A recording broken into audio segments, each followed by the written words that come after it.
¿Apoyó el Bayern München al régimen nazi? ¿Era el Bayern uno de los equipos favoritos de Adolf Hitler? Hoy lo descubriremos. Yo soy Andrés Valls y aquí es donde las granjas son vida.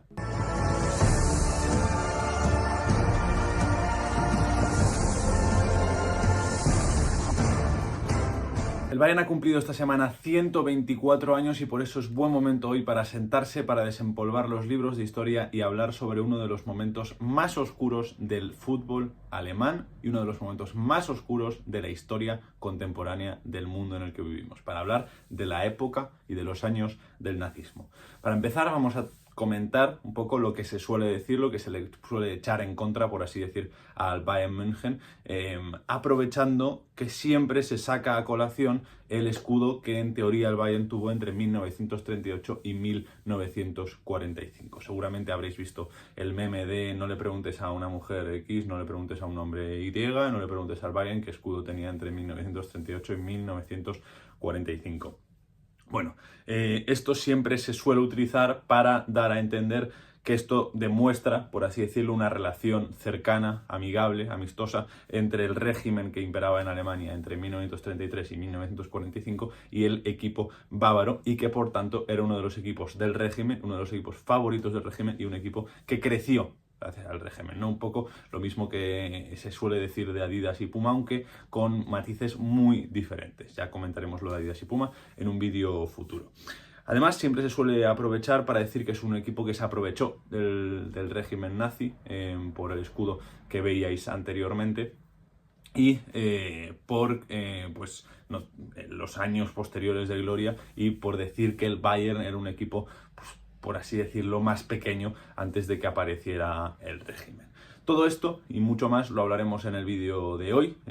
Esto es un vídeo que me ha llevado un poco más de tiempo investigar, porque me he tenido que leer documentos históricos, me he tenido que leer investigaciones de institutos de historia contemporánea de München en alemán. Así que nada, agradecería si pudierais darle un me gusta, que os suscribierais y que compartierais el vídeo.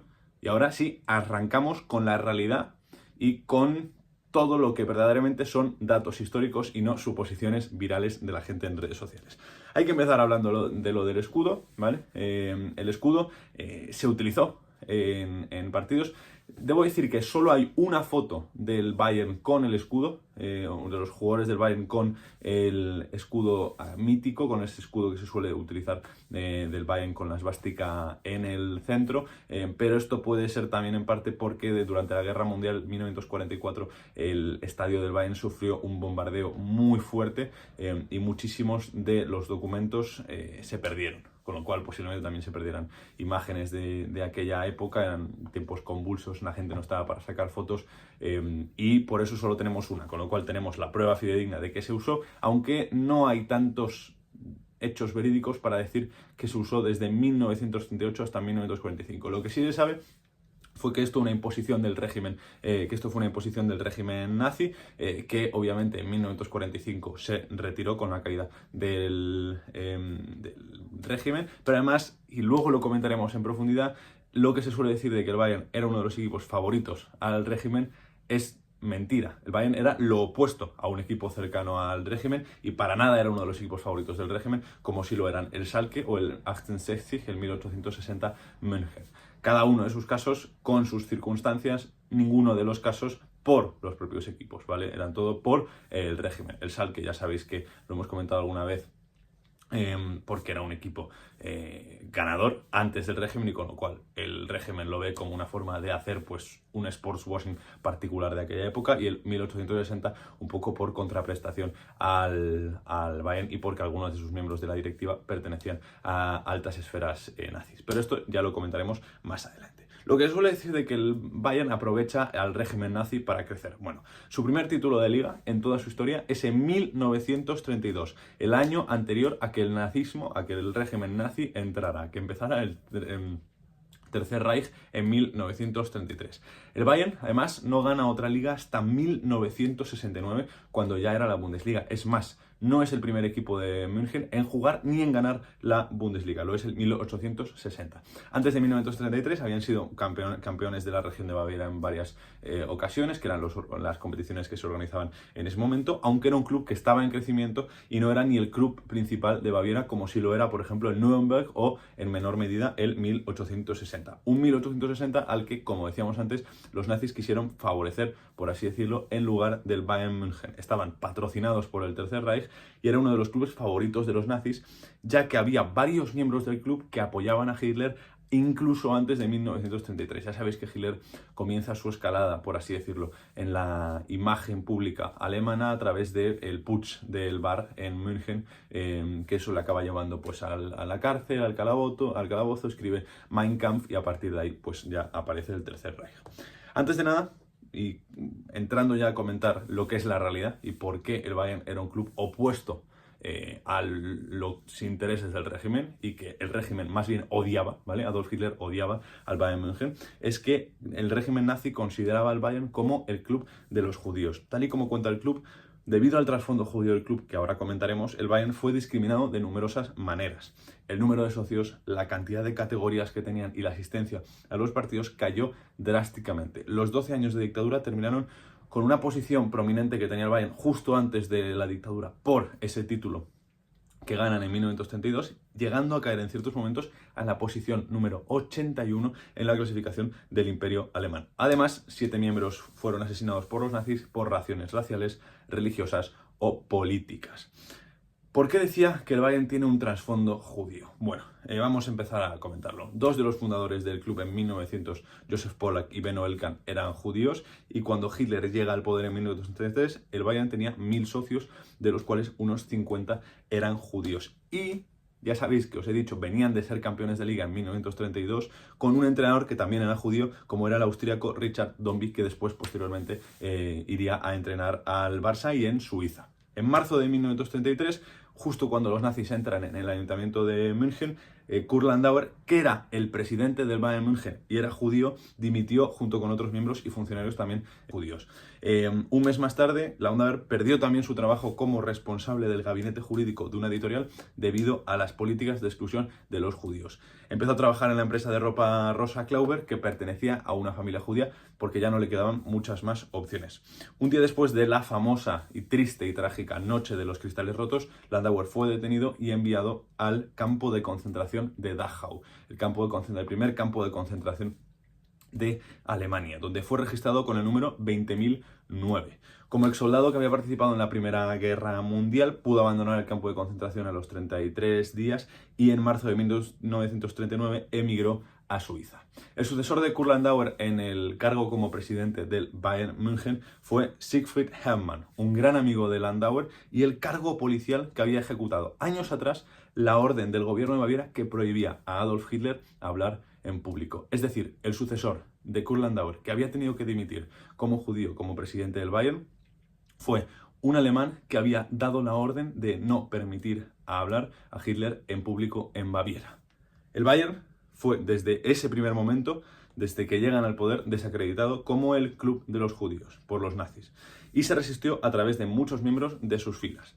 En 1934, vamos a ver varios ejemplos, los jugadores del Bayern se vieron envueltos en una pelea con las camisas pardas nazis. 2 años más tarde, en 1933, el extremo del Bayern, Willy Siemensheiter, se propuso fotografiarse con Jesse Owens en las famosas Olimpiadas de Berlín, que enfureció a Hitler al ganar 4 medallas de oro en los Juegos Olímpicos. Ya sabéis la historia de Jesse Owens, que ganó 4 medallas, y Willy Siemensheiter se decidió hacer una foto con Jesse Owens. También tenemos el caso del lateral Sigmund Haginger, que se salvó por poco de la prisión por calificar un desfile de la bandera nazi como teatro infantil o como un juego para niños. Y el capitán Conny Heidkamp y su esposa escondieron los cubiertos del Bayern cuando otros clubes atendieron un llamamiento del Reichsmarschall Hermann Göring, que lo conoceréis algunos si os gusta la historia política del siglo XX, para donar metal para el esfuerzo de guerra. Es decir, había muchos miembros de la propia plantilla y del club que estaban en contra del régimen nazi, aún ya habiéndose iniciado la dictadura, o los años incluso más fuertes de la dictadura. Aunque hay que decir que el acto más simbólico de la lucha contra, o del desafío, mejor dicho, al nazismo tuvo lugar en Zúrich en 1943. Después de un amistoso del Bayern contra la selección suiza, los jugadores del Bayern se pusieron en fila para saludar a una persona muy especial que estaba en las gradas. Se pusieron en fila para saludar a Kurt Landauer, a su antiguo presidente, que había tenido que irse a Suiza, como decíamos antes, por pues ser judío simplemente, y al que todos los jugadores desafiaron a las normas preestablecidas para saludar y ovacionar. En 2005 el Bayern recibió el premio Jules Hirsch de la DF por su lucha contra el nazismo, y en 2010 el club donó parte del dinero que permitió al club amateur judío TSV Maccabi Múnich construir en 2010 un campo con el nombre de Landauer, y que participó con un All-Star del Bayern en la inauguración del campo en un amistoso.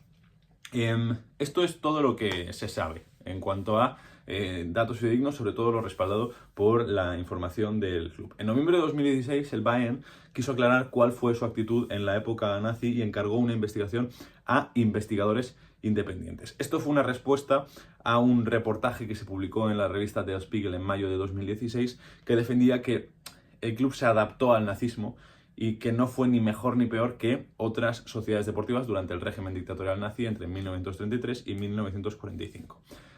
El reportaje que hizo que el Bayern se planteara su pasado durante la época nazi les acusaba de adaptarse, ¿vale? No de aprovecharse. Es decir, el reportaje lo que decía es que mientras el Bayern se había vendido como el gran luchador contra el régimen nazi, este reportaje en concreto decía que no es que se hubieran aprovechado del régimen, pero sino que se habían adaptado, que no habían hecho nada diferente a otros clubes.